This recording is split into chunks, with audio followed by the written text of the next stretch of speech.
back in the day, you reference Behold a Pale Horse, or you guys do on the projects and different things. Obviously, Goody Mob talked about that, and with cell therapy and Behold a Pale Horse, all these different things. And now, what we used to have looked at as an invasion of privacy, we are inviting.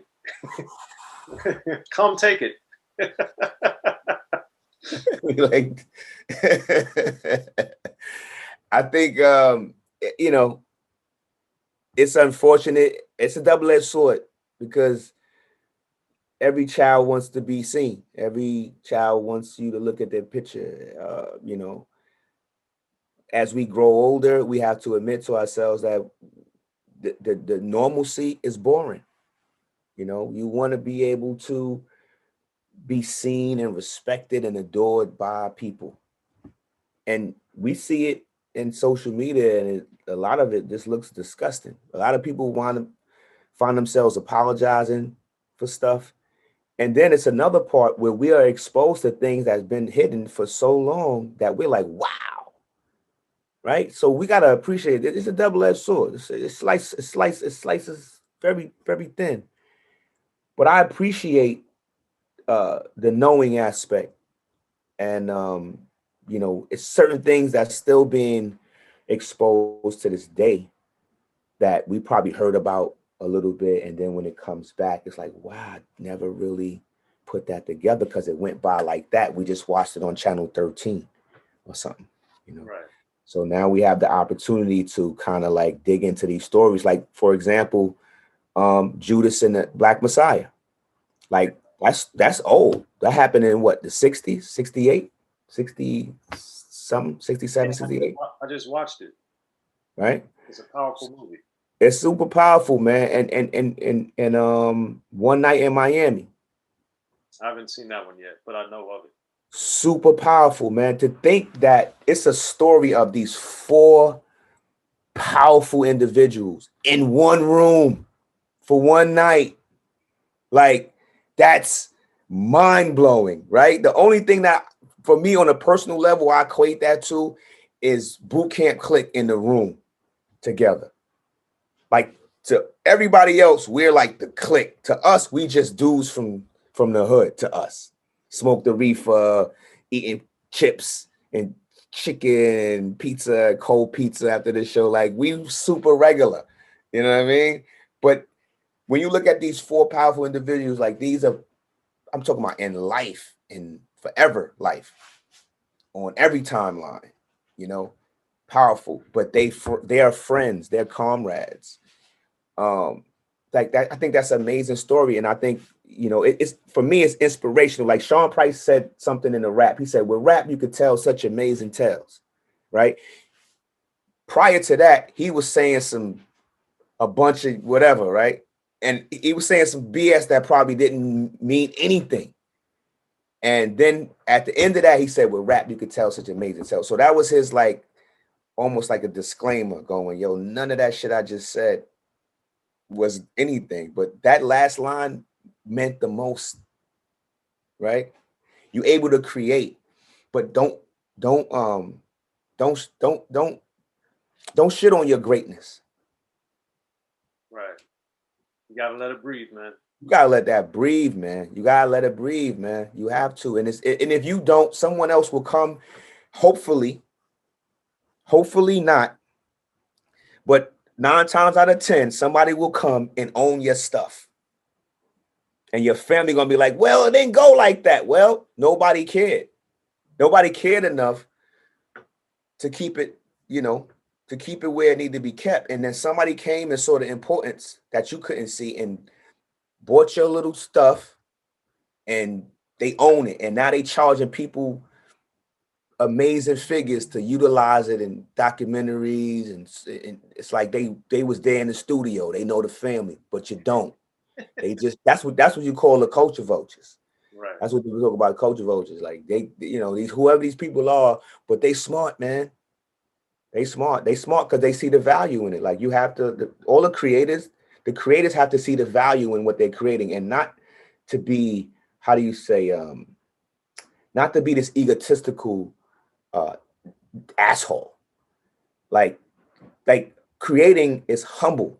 Like when I think of like when I read the Bible, when I read Genesis, and the Most High says, "Let there be light." Right? It sounds like God is like a child going, "Hey, I want to see the firmament and water.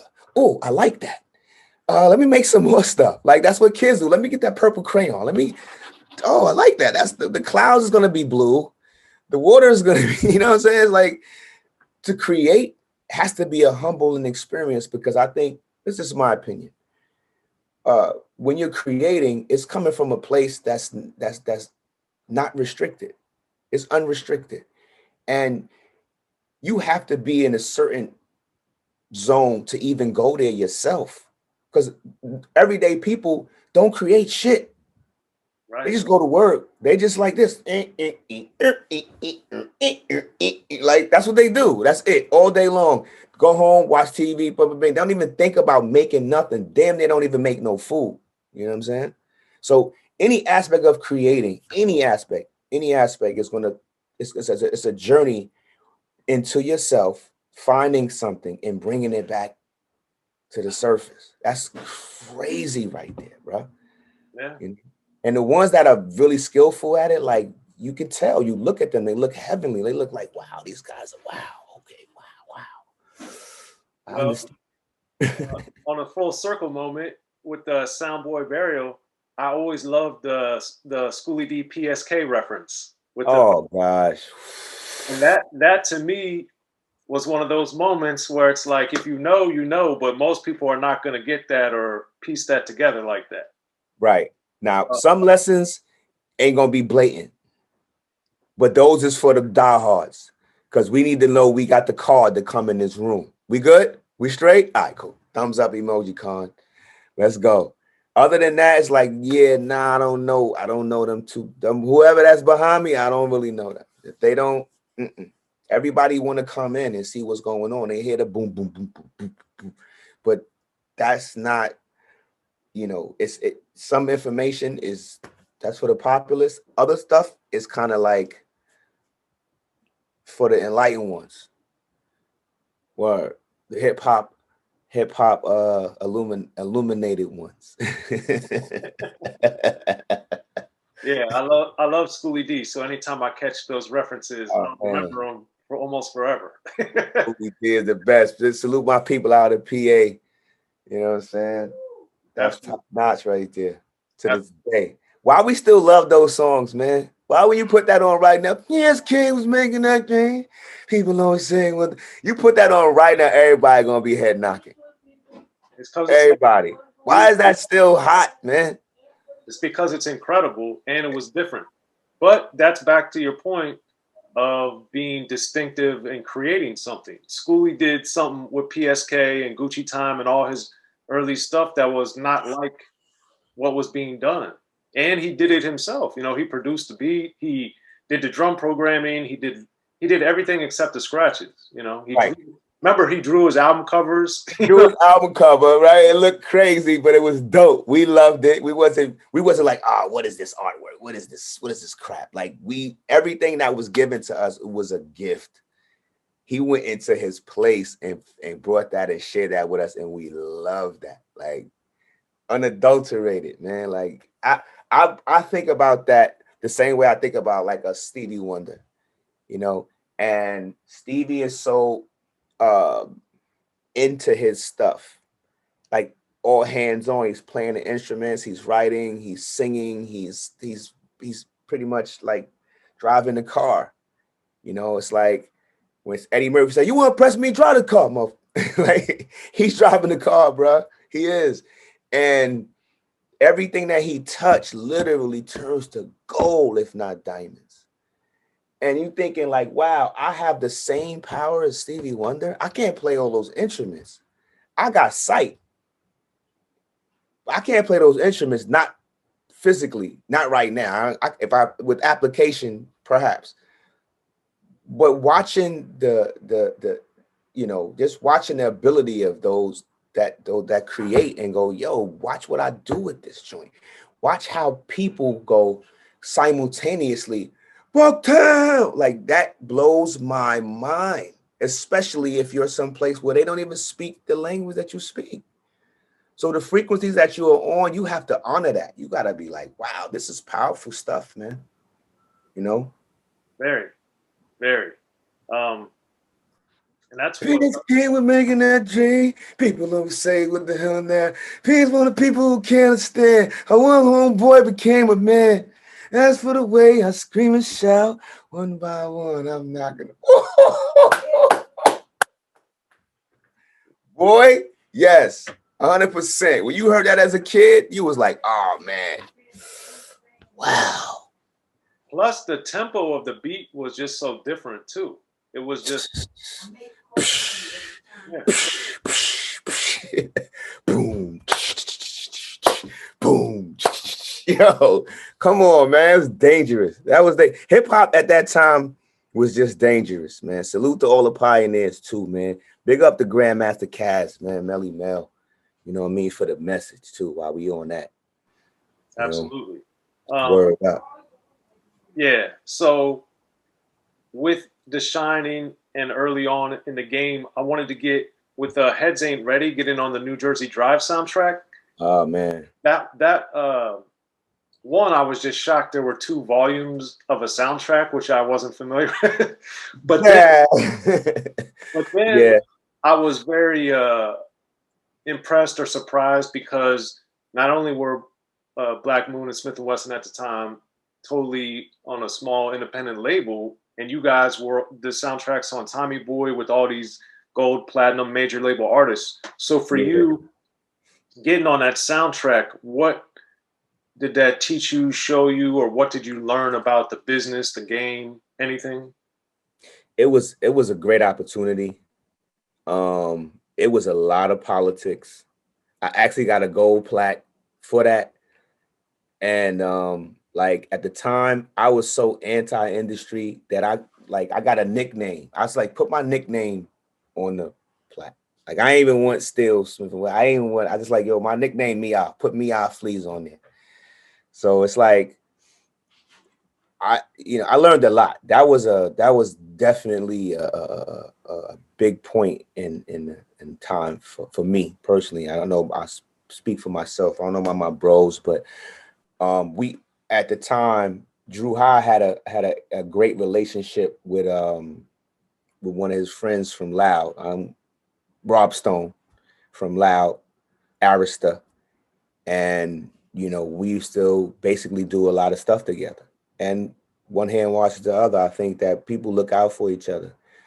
I'm grateful that we got a chance to do it. The messed up part is that it wasn't Black Moon and Smith and Wesson. It was the Boot Camp Clik. And because the Boot Camp Clik wasn't on paper signed to anybody, we couldn't say the Boot Camp Clik. So we had to politically say Black Moon and Smith and Wesson. You know what I mean? So for me, I think I was a little bit teed off about that. So I was like, man, I don't care about this plaque. It's a boot camp song. And big up to my blood cousin, you know what I mean, Young Coke, for this revamp right here. Get familiar, right? It was a boot camp song, and it was one of the first joints that officially stated that we are now the grade 8. Now we're the boot camp Clik with the of course the preamble, which is session at the Dog Hilly. But that was the one that's like, yeah, we the boot camp, and these guys is coming right behind us, and it's gonna be a mad, magnificent time. So yeah, that one was that was one for the books right there, baby, for sure. Salute to Jersey too, man. Just being on that soundtrack because we live right across the water, and Jersey was on fire at that time. So, given with the legal stuff, I was always curious in your opinion, since the name change was happening when Black Moon was going through its contractual stuff, you guys were going through contractual stuff, Yeah. and then you guys get to deal with Priority and come out as the Cocoa Brothers. I wanted to know, now looking back at it, what, if any, effect do you think the name change had on your momentum, your getting opportunities, your music itself? Like what effect do you think that had? I think the effect was, in hindsight, I think the effect was, it's hard to say, honestly, because if we didn't have to change the name and say we wanted to put out a project as that, right? It's like RZA part of Wu-Tang and then going and doing Gravediggers, right? Like, I can't do this Gravedigger stuff with the gods. The gods is not with that. They're not all with that horror kill stuff. They ain't with it. But I still have this version of this other version of what I am or what I do. Like, it just worked out cool because honestly, it was so new in the game for us that I still meet people to this day that their first album was Rude Awakening. Like, they met us as the Cocoa Bros. Wow. You know, which is amazing to me. You know what I mean? It's like I gotta sit there and talk to this person. Like, what did you think? You know what I mean? Because other than that, we're just trying to adjust to the times and go, we are the Cocoa Brothers. We smoking guns. We PNC. Like, what if we put out an album called Introducing PNC? At the time, we couldn't use PNC because I think uh, uh, um, Master P had a group called PNC or something like that. The Oh, two partners in twins. crime. Partners in Yeah, crime. partners in crime. So it's like we was like, all right, we can't do that. We could have came out and said, yo, we're teching Steele. We didn't want to do that because we just always felt like we didn't want to give no label those names. At the end of the day, they're purchasing this likeness, and once we give it to them, it's theirs. They can manipulate it the way they want to manipulate. So we was smart enough to know not to do that. So we just used another fun pseudonym that we always use. We the Buddha Brothers, right? Salute to the Buddha Brothers in Cali. We the we guys. We come there with the little puff, you know what I mean? We get everybody high in the studio, we chill, we sit, we listen. And yeah, the Cocoa Bees is coming up. Yo, the Cocoa Brothers coming up. Yeah, they be here. Yo, word. Yeah. we drink hot chocolate and smoke reefer. Fair enough. but you know, far as branding and the labeling, it took a minute for people that was already hooked to Smith and Wesson to go, yo, and they was teed off. They was pissed, man. It's like, yo, what are y'all doing? You changed the name? Nah, I ain't buying that. Right? So we had to make it entertaining. We had to make it informative. We had to come with people like Raekwon the Chef. We had to come with uh, Professor X Clan. You know, we had to come with these different things and go, yo, this is still these individuals just from a different vantage point. So I think in hindsight, later on, it got to mature to it. It's like a prophecy. The prophecy don't happen tomorrow. Everybody tomorrow, the prophecy, oh, I understand. Nope, it's going to take like 10 years. 10 years later, everybody going to get it. So I'm glad we did that and did that as Cocoa Brothers because it's almost like not almost, but it's the growth. It's the growth. It's our love, hella right. It's our growth time when we was able to go, all right, we looking at Smith and Wesson from a view, you know, and then from that we like, all right, I kind of like these guys, so let's go back to that. Cool, let's go. We got, but we still the Cocoa Brothers. Well, we still the Cocoa Brothers. Tech don't smoke now, but we still the Cocoa Brothers. There you have it. And as because you've been so prolific as a solo artist and with Smith and Wesson, how do you guys internally decide, hey, I'm gonna go off and do this solo thing, or hey, it's time for us to come back together? How do you guys navigate that after being together for so long? We talk. I mean, we don't have long drawn out meetings, conversations. It's about understanding. You know, we have a real friendship, and we don't have to be supervisors over each other's comings and goings. If I'm working on a project, I'll tell my brother. If he's working on a project, he'll let me know, so on and so forth. And you know, keep in mind that we do a lot of features throughout, in between all of this stuff. So we're always communicating about songs. We have similar outlook because I really don't like doing a lot of features if it takes away from, you know, the projects that we have to do. but I like to create all the time. So we just kick it, man.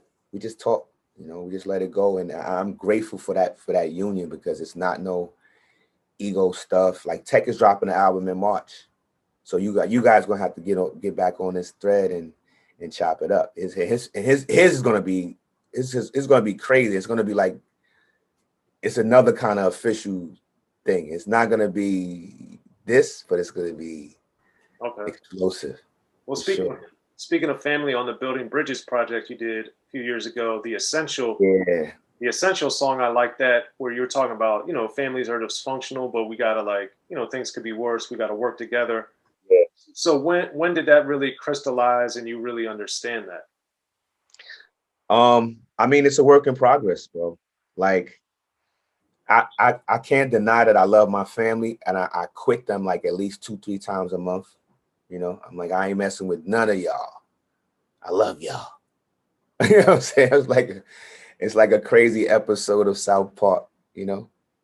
But I always want to express that the best part of what I learned, and not allow it to fall on that version where it's like this anger and frustration and confusion.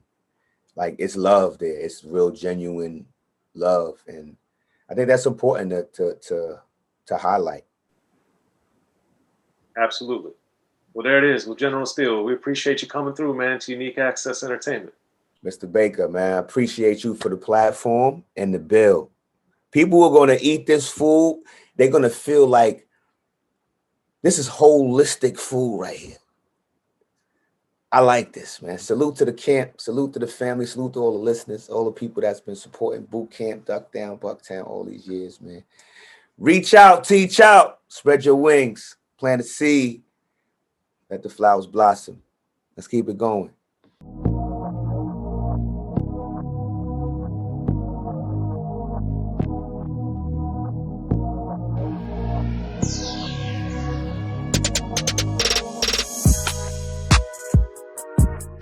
Be sure to check out the History of Gangster Rap by Soren Baker. He's official. History of Gangster Rap features exclusive interviews with Ice-T, Snoop Dogg, MC Ren, the D.O.C, and dozens of others. The History of Gangster Rap, a definitive look at how Los Angeles changed rap forever. In Los Angeles, the streets definitely set the tone of the hip-hop music. At 19, I got a $50,000 car. My whole angle always was, I'll be street, but I will always tell you the horrors that go along with this life. It will be penalties and casualties for just wearing the wrong color in somebody's neighborhood. And once gangster rap made it from the streets to the TV, the genre exploded. With Fab 5 on Yo MTV back with NWA. Yo MTV, it just catapulted us from being local heroes to national gangbang rappers. The History of Gangster Rap discusses it all from 1980 up till today. It's always gonna be shit happening in the streets.